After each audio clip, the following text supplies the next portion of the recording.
আসসালামু আলাইকুম রহমতুল্লাহ। কেমন আছেন বন্ধুরা সবাই? আশা করি সবাই ভালো আছেন। আজকে আমরা সিএসএস এর আরও একটি ইন্টারেস্টিং প্রপার্টির কাজ শিখব, সেটি হচ্ছে ট্রানজেকশন। আর টপিকটির কোনো কিছু মিস না করতে চাইলে ভিডিওটি শুরু থেকে শেষ পর্যন্ত দেখার অনুরোধ রইল। তো চলুন শুরু করা যাক। তো বন্ধুরা, ট্রানজেকশন প্রপার্টির ব্যবহার দেখতে হলে আমাদেরকে আবার পুরোনো ডিরেক্টরিতে ফিরে যেতে হবে। তো আমরা আমাদের ফ্ল্যাগ ডিরেক্টরিটি ওপেন করছি। আবার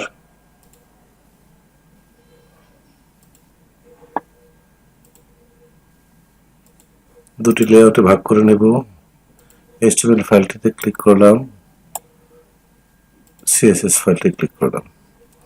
এখানে সবকিছু ঠিকঠাক থাকবে। এখান থেকে শুধু আমি হোভার কন্ডিশনটি কেটে দিয়েছি। এবার আসুন ব্রাউজারে ওপেন করি। দেখতে পাচ্ছেন আমাদের জাতীয় পতাকাটি আমাদের সামনে চলে আসছে। তো আমি এখন একটি কাজ করব। এখান থেকে যদি আমি এখান থেকে আমি এখন হাইট এবং উইথ 0 পিক্সেল করে দেব। এখান থেকে আমি রেড ডিপের হাইট এবং উইথ 0 পিক্সেল করে দিলাম। এবার পেজটি সেভ করে যদি রিলোড দিই, দেখতে পাচ্ছেন গ্রিন ডিপ থেকে রেড ডিপটি এখন অদৃশ্য হয়ে গেছে। আমি চাচ্ছি যখন আমি গ্রিন ডিপকে হোভার করব তখন যেন রেড ডিপটি ভেসে ওঠে।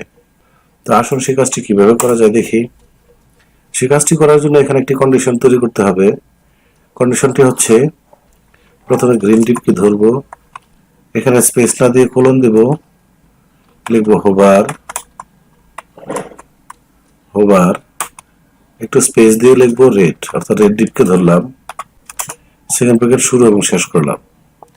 এইটুকুর অর্থ হচ্ছে যখন গ্রিন ডিপকে কেউ হোভার করবে তখন রেড ডিপটি ভেসে উঠবে।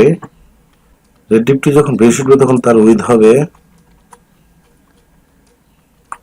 300 পিক্সেল এবং হাইট হবে 300 পিক্সেল।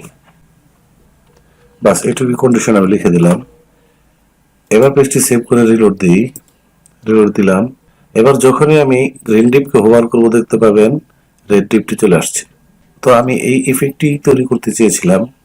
এখন একটা বিষয় খেয়াল করুন, যখন আমি গ্রিন ডিপে হোভার করছি তখন রেড ডিপটি ধুম করে চলে আসছে, এবং যখন আমি কার্সরটি গ্রিন ডিপ থেকে সরিয়ে নিলাম তখন ধুম করে রেড ডিপটি চলে গেল।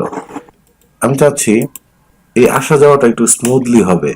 যখন রেড ডিপটি আসবে তখন স্লো মোশনে আসবে, যখন চলে যাবে তখন স্লো মোশনে চলে যাবে।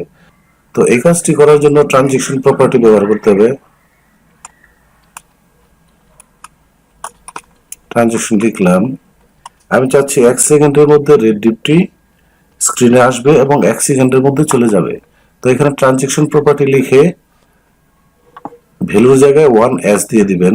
রিলোড দেওয়ার পূর্বে যখন আমি কার্সরটি গ্রিন ডিপে হোভার করছি দেখতে পাচ্ছেন রেড ডিপটি ধুম করে চলে আসছে, এবং যখনই আমি কার্সরটি সরিয়ে নেব দেখবেন ধুম করে চলে গেছে। তো এখন আমি রিলোড দিই। রিলোড দেওয়ার পর এখন আমি হোভার করি। দেখতে পাচ্ছেন এখন যখন আমি গ্রিন ডিপকে হোভার করলাম রেড ডিপটি স্লো মোশনে আমাদের সামনে চলে আসছে। যখন আমি কার্সরটি এখান থেকে সরিয়ে নেব দেখতে পাচ্ছেন সুন্দরভাবে রেড ডিপটি স্ক্রিন থেকে আউট হয়ে গেছে। এভাবে ট্রানজেকশন প্রপার্টি ব্যবহার করে আপনি এই আসা যাওয়ার গতি নিয়ন্ত্রণ করতে পারবেন। আশা করি ট্রানজেকশন প্রপার্টি নিয়ে এখন আপনারা সবাই কাজ করতে পারবেন। ভিডিওটি যদি ভালো লেগে থাকে তাহলে লাইক, কমেন্ট, শেয়ার এবং সাবস্ক্রাইব করবেন। আর দেখা হচ্ছে পরবর্তী টিউটোরিয়ালে। সে পর্যন্ত সবাই ভালো থাকবেন, সুস্থ থাকবেন। আল্লাহ হাফেজ।